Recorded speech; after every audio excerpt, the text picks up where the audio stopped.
मल्लिका बेटा, आखिर क्या कर रही हो तुम? मैं तुमसे कितनी देर से कह रही हूँ तैयार हो जाओ, बाजार चलना है, लेकिन तुम्हारे ऊपर कोई फर्क ही नहीं पड़ रहा। तुम तो अभी तक तैयार ही नहीं हुई हो। भावना ने अपनी बेटी मल्लिका के ऊपर बहुत ज्यादा गुस्साते हुए कहा।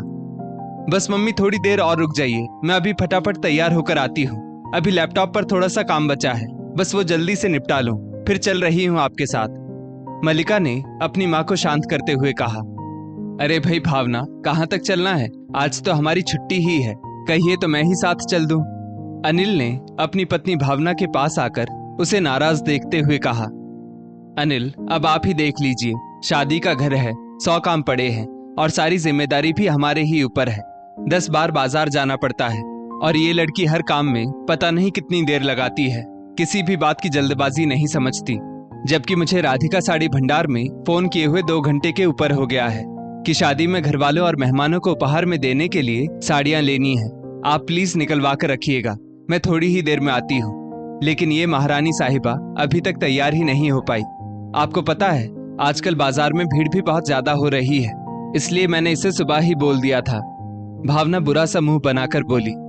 दरअसल भावना के बेटे नमन की शादी की तैयारियां जोर शोर से चल रही थी और अक्सर ही भावना काम की टेंशन को लेकर परेशान हो जाती और वो सब पर गुस्सा होने लगती, क्योंकि अनिल भी बैंक में कार्यरत थे, तो मार्च के महीने में क्लोजिंग की वजह से छुट्टी नहीं ले पा रहे थे। बस इतनी सी बात। चलो, आज मैं चलता हूँ तुम्हारे साथ। इतनी मदद तो छुट्टी के दिन तुम्हारी कर ही सकता हूँ। वैसे तो इस समय मजबूरी में कोई खास मदद कर नहीं पा रहा हूँ तुम्हारी। अनिल ने भावना को शांत करते हुए कहा। आप मेरे साथ साड़ी लेने के लिए चलेंगे? ये तो सूरज के पश्चिम में निकलने वाली बात हो गई। भावना तो बिल्कुल आश्चर्यचकित ही रह गई, क्योंकि अनिल को तो साड़ी वगैरह भावना के साथ जाकर लाने में बिल्कुल भी इंटरेस्ट नहीं था, और अगर कभी मजबूरी में वो भावना के साथ गया भी हो तो दुकान के बाहर ही रुक जाता था। क्यों नहीं चल सकता मैं तुम्हारे साथ? इतनी मदद तो शायद कर ही सकता हूँ भाई। अब जब हमारे साहबजादे की शादी है तब तो ये करना ही पड़ेगा। और अनिल जबरदस्ती भावना के साथ चल पड़े, जबकि भावना बिल्कुल भी नहीं चाहती थी, क्योंकि उसके मन में जो चल रहा था वो आदर्शवादी अनिल बिल्कुल भी पसंद नहीं करेंगे। ये बात वो अच्छी तरह से जानती थी। और तब तक मल्लिका भी तैयार होकर आ गई थी, वो भी उनके साथ में ही चल दी।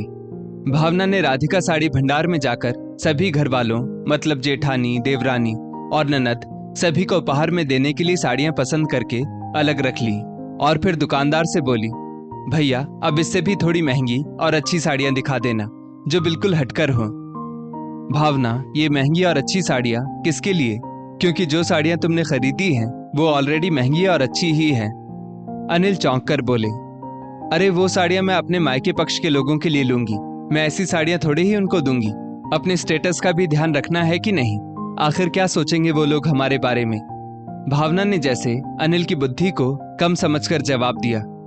भावना, ऐसा क्यों कह रही हो तुम? क्या तुम्हें ये शोभा देगा? कामकाज में सभी को एक तराजू में तोलना चाहिए। तुमको अगर इससे अच्छी और इससे महंगी साड़ियां अपने मायके वालों को देनी है तो सबके लिए, मतलब मेरी भाभी, बहन और सभी के लिए भी बिल्कुल एक जैसी साड़ियां खरीदो, क्योंकि यही सब छोटी छोटी सी बातें रिश्तों के बीच में बड़ा रूप ले लेती है। और फिर 1000-2000 इधर या 1000-2000 उधर, कौन सा बहुत बड़ा फर्क पड़ जाएगा? और फिर एक लौते बेटे की शादी कर रही हो तो जरा सी बात के लिए लोगों के मन में प्रतिशोध क्यों पैदा करना? और भावना, एक बात सोचो, जैसी तुम्हारी भाभी और बहन वैसी ही हमारी भी भाभी और बहन है। अगर आज मैं तुम्हारे साथ ना आता तो तुम्हारे इस भेदभाव भरे व्यवहार को जान भी नहीं पाता। अनिल को तो अपनी पत्नी भावना का ये व्यवहार बिल्कुल भी अच्छा नहीं लगा। फिर भी उसने अपने शब्दों में नम्रता के साथ भावना को समझाते हुए कहा, कह तो अनिल आप बिल्कुल सही बात रहे हो। शायद मैं नादानी में ये सोच रही थी, क्योंकि मेरी निगाह में तो ससुराल और मायके वाले समान होने चाहिए। बताओ भला, मैं ही उनके बीच में भेदभाव करने लगी। अगर कोई भी ससुराल पक्ष का मेरे मायके वाले पक्ष की साड़ी देख लेता तो सचमुच रिश्तों में बुराई भलाई पैदा हो जाती। लेकिन अब ऐसा नहीं होगा। मैं सभी के लिए बिल्कुल एक जैसी ही साड़ियां खरीदूंगी। सॉरी अनिल, मुझको माफ कर दो। और हाँ, एक बात और, धन्यवाद आपका मुझको इस गलती से रोकने के लिए। और भावना फिर सभी रिश्तेदारों के लिए एक सी साड़ियां देखने लगी और अनिल ये देखकर मुस्कुरा उठे। दोस्तों, इस स्टोरी को लेकर आपकी क्या राय है? नीचे कमेंट करके जरूर बताइएगा। और ऐसी ही और भी बेहतरीन वीडियोस के लिए हमारा पेज जरूर फॉलो करें। धन्यवाद।